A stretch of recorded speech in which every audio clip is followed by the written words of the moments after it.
Estudios de Rumbo Minero, José Luis Tapia Rocha, como todos sabemos, director del Instituto Libre Empresa, que nos ha acompañado en varios segmentos de nuestros programas. José Luis, muchas gracias por estar con nosotros.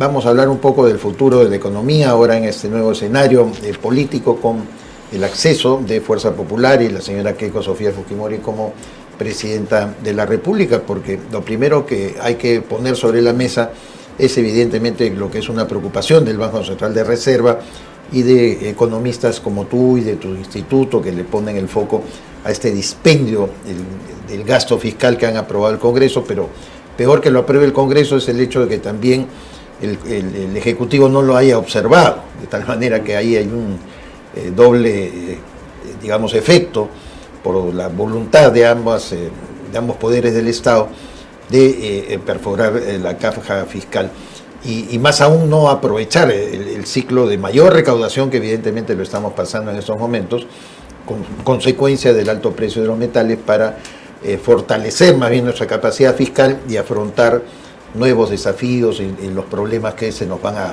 presentar con el fenómeno del Niño.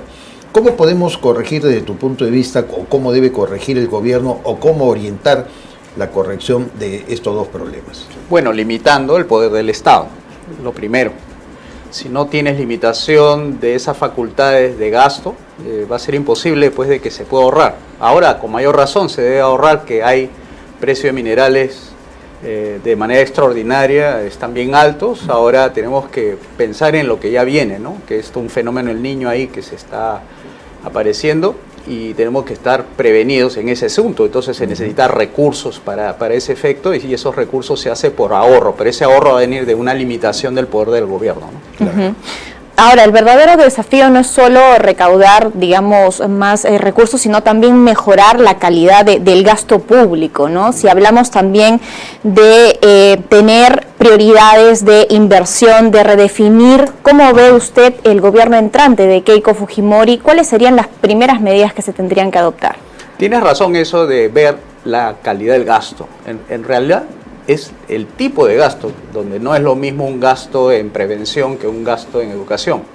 Entonces los últimos gastos que han aprobado en este crédito suplementario han sido gastos de despilfarro, no es un gasto productivo. Entonces tenemos que primero ponernos de acuerdo cuáles son los gastos prioritarios, y luego se ve más adelante cuánto se va a gastar en ese gasto, ¿no? Ese tipo de gasto me interesa mucho, porque el tema de la seguridad, el tema de la justicia y el tema de las obras de infraestructura es algo prioritario que debe hacer cualquier gobierno, y sobre todo este que va a entrar, tener bien claro el foco de atención, ¿no? Se viene una emergencia, además se vienen cuestiones estructurales, que es la falta de seguridad, y eso es lo que hay que atacar directamente, porque no todo va a ser emergencia. También hay que mirar los negocios, mirar la economía, el empleo y todo eso, y eso tiene que hacerse también mirando el futuro, y hay que ver qué tipo de gasto es el que vamos a hacer, ¿no? Y precisamente en un ciclo que se augura también con el mayor aumento de la cotización del precio de los metales en el mercado internacional, la demanda de los minerales críticos que nosotros precisamente poseemos, y por lo tanto hay que estimular la inversión privada para no solamente la exploración, que felizmente tiene un buen índice, pero en cuanto a explotación todavía tenemos grandes proyectos detenidos. Hablamos siempre, y lo hemos conversado también contigo, José Luis, de la permisología, pero existen los otros factores que ya están impidiendo también ese flujo de inversión. Lo hemos hablado, el tema del crimen transnacional organizado, la conflictividad social a veces motivada, no la auténtica, la que reclaman las comunidades aledañas, el diseño propio de la descentralización en la que se hace mal uso del cánon, todo. ¿Cómo debe afrontar al inicio del gobierno todos estos problemas? Porque son en bloques, son como, yo no soy comparado con el muro de Berlín, que la gente cree que ahí era un solo muro y eran varios bloques, ¿no? Varios muros que habían que superar. ¿Cómo romper este muro que de verdad es lo que impide el flujo de inversión? Mira, hay que mirar siempre el bosque, nunca hay que mirar el árbol confunde. El bosque es lo que nos interesa, y el bosque, ¿cuál vendría a ser? ¿Qué cuestiones estructurales tenemos que atacar? O sea, estamos hablando de reforma del Estado, es lo primerito que se me viene a la mente, porque es un dolor de cabeza para todos, no solamente para la gran empresa, sino también a la pequeña, a la mediana, que sufre con mayor frecuencia eso, porque las autoridades siempre están en contacto con ellos. Entonces hay que reformar el Estado reducirlo en sus funciones. Yo no diría en ministerios, porque claro, la burocracia es parte del problema, pero las funciones es el problema. Por ejemplo, no es lo mismo tener al Estado metido regulando, controlando, supervisando el trabajo que tenerlo al Estado metido, controlando, supervisando a la delincuencia. Claro. Entonces, en esas dos se abre pues el parteaguas donde tenemos que definir bien a dónde vamos a ir. Yo, mi particular opinión es que debería enfocarse más en la seguridad que andar persiguiendo pues a las empresas y su planilla y ver qué cosa hay dentro, si le pagan o no con boletas de pago o recibo honorario, ¿no? Entonces eso es una pérdida de tiempo, ir a atacar a los empresarios, ir a atacar la planilla, tratarlos mal encima, ¿no? Y más aún a los que recién se formalizan también, esa es la Ese peor es tragedia. Buscamos formalizar precisamente a los pequeños emprendedores mineros de pequeña escala, a los artesanales, pero inmediatamente ya el Estado le está cayendo con todo. Son 75% de Así la es. masa laboral, de la PEA es informal. O sea, eso te dice mucho sobre cómo mal estamos diseñando nuestras reglas de juego, porque ahí está el problema. No es un tema de personas, pones un ministro, sacas y siempre vas a tener el mismo problema. Es cómo rediseñamos esa regla de juego, o sea, en otras palabras, cómo hacemos más libre el mercado, que es lo que necesitamos. El Perú anda más o menos trabado en ese tema de las regulaciones, supervisiones, tratando mal a los que sostienen productivamente al Perú, y eso es lo que no se ve, o por lo menos los políticos. Yo no le escucho ni siquiera a la presidenta hablar de esos temas de libre mercado, vamos a ir a las privatizaciones, a las desregulaciones, que es lo que han hecho los países que han progresado, ¿no? Que han ido por el lado de la modernización. Un Singapur han ido por abrir los mercados y darle previsibilidad a las reglas, que es lo principal, ¿no? Para que vengan las inversiones, ¿no? Bueno, estamos viendo que otros países de América Latina están en este esfuerzo de ser más competitivos, y se ha prometido también en el último debate electoral que nuestro país va a ser también uno de los que surja teniendo tantas oportunidades actualmente. Ahora, ¿cuál debería ser la estrategia del próximo gobierno para destrabar estos proyectos mineros y, por otro lado, recuperar la confianza en los inversionistas luego de tantos años de cambios, no solo del presidente, sino también en los diferentes ministerios? Eso ha restado confianza y obviamente no se puede pensar en firmar convenios o alianzas de largo plazo ante tanta incertidumbre. Lo primero que tiene que hacer la Presidente es conformar un gabinete político, no tecnócrata. Yo no estoy de acuerdo con eso de que los tecnócratas tienen que gobernar. Yo creo que los tecnócratas tienen que estar detrás del político para ver qué necesita el político para ayudar. Como el equipo técnico, digamos. Claro, pero con mayor razón tenemos a un Perú dividido, tenemos un Perú pues partido en dos, donde uno piensa distinto al otro, y tenemos que ver cómo convergemos esas dos digamos, lados del problema, ¿no? Porque izquierda y derecha, digamos así, están como enfrentados, no pueden conversar. Entonces necesitamos un gabinete político, porque a partir de esa conversación necesitamos derogar muchas leyes. Son como 32.000 leyes, por lo menos yo creo que unos 20.000 leyes hay que derogar. ¿Por qué digo 20.000? Porque si sumamos el número de ministerios y cuántas normas más o menos abarca, es el 70%, 80% de las regulaciones en el ámbito económico. Ahí es donde tenemos el gran problema de por qué no crecemos, ¿no?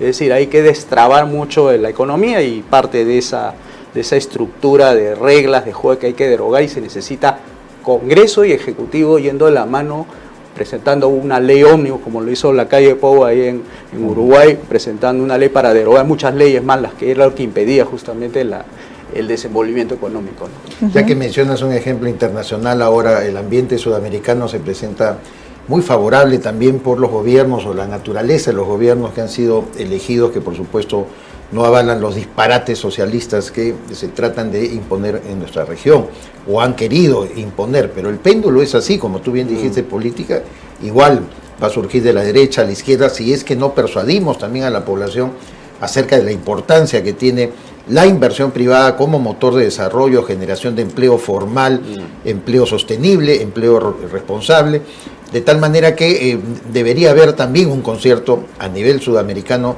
respecto a YouTube, que cree posible que Keiko Fujimori pueda tomar iniciativas como la hizo en su momento, por ejemplo, Alan García, su segunda administración, al promover la Alianza del Pacífico y comenzar a mirar a la Cuenca del Pacífico como un escenario de flujo comercial muy activo, además con potencias como Japón, China, Estados Unidos y todos los que lo rodean.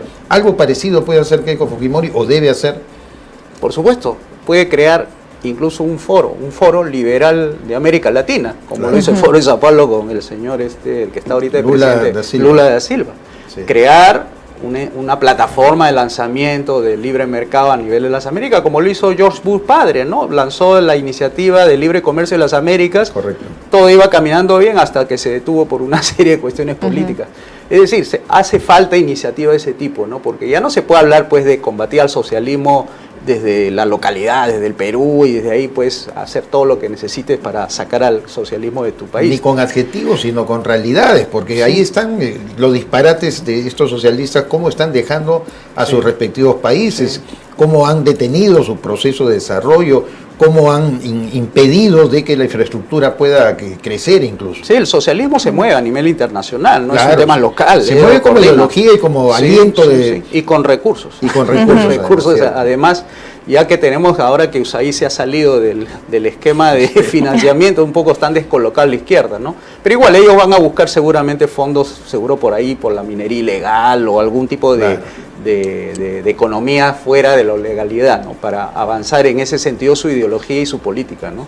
Bueno, y precisamente lo que necesitamos es fortalecer este proceso de formalización y, por otro lado, contrarrestar la magnitud de la minería ilegal. Creo que es una lucha que no solo tiene Perú, sino también países de América Latina. Vemos un cambio en el mapa político, digamos, que podríamos hablar no solo de alianzas en proyectos mineros, sino también para contrarrestar esta criminalidad organizada que está dentro de la minería. ¿Cuáles deberían ser entonces esas medidas específicas que tendría que tener el Ejecutivo y también el Congreso, digamos, para estar de acuerdo en determinar lo que sea necesario? Mira, la línea ahí donde tú defines lo bueno y lo malo es cuando violas 3 derechos fundamentales: vida, libertad y propiedad. Si esas 3 tú las ves que las violan esta minería o estas economías ilegales, hay que tratarlos como delincuentes, porque en vida puede asesinar, en libertad puede esclavizar y en propiedad puede robar. Entonces, si esas 3 están juntas y digamos están organizadas para dañar, lesionar los derechos de la persona, tiene que actuar con firmeza un ejecutivo, un ministerio del Interior, un ministerio de Defensa, en lo que se pueda. Pero no puedes dejarse en desorden eso, porque eso da mal ejemplo y no construirías institucionalidad a partir de un desorden. Cuando tú quieres hacer cambios estructurales, cambios de modelo, siempre tienes que primero poner orden.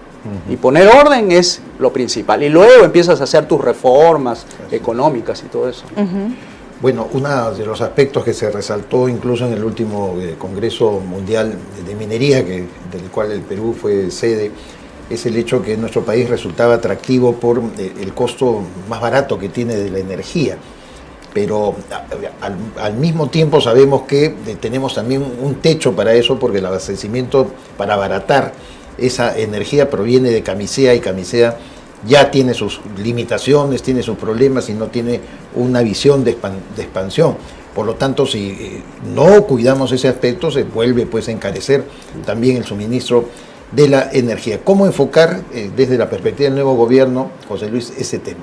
Bueno, tiene que diversificar la matriz energética. No se puede quedar solamente en gas y energía, digamos, de energías no renovables. Tienes que abrir el eólico, incluso hay que pensar en el termonuclear, ¿por qué no?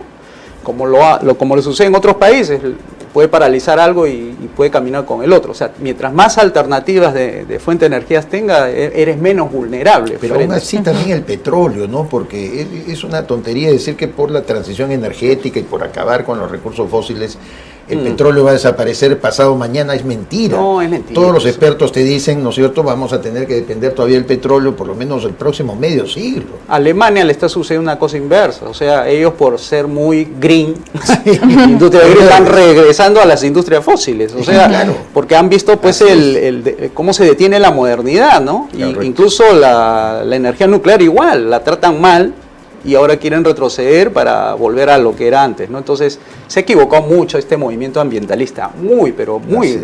Mientras ellos hacían su foro del cambio climático, ¿no?, que está calentando el mar, lo hacían en Finlandia en plena nieve. Bueno, la exploración es negativa ahora en los recursos petrolíferos. Es una vergüenza realmente estos movimientos, porque no ayudan, porque mientras hay otros que sí, son movimientos ecologistas que yo conozco, son movimientos de libre mercado, ahí está Terry Anderson que te puede hablar, Y hay un interpanel que es el no gubernamental, donde te explican científicamente de que el tema del cambio climático no es un tema del hombre, no es antropocéntrico, es un tema del sistema solar que emite una serie de señales y eso va a hacer que los mares hacen su CO2 también ahí, claro. Y ese es el que altera el clima, no es el ser humano. El ser humano será una fracción, pero no es el determinante, son los mares sobre todo, ¿no?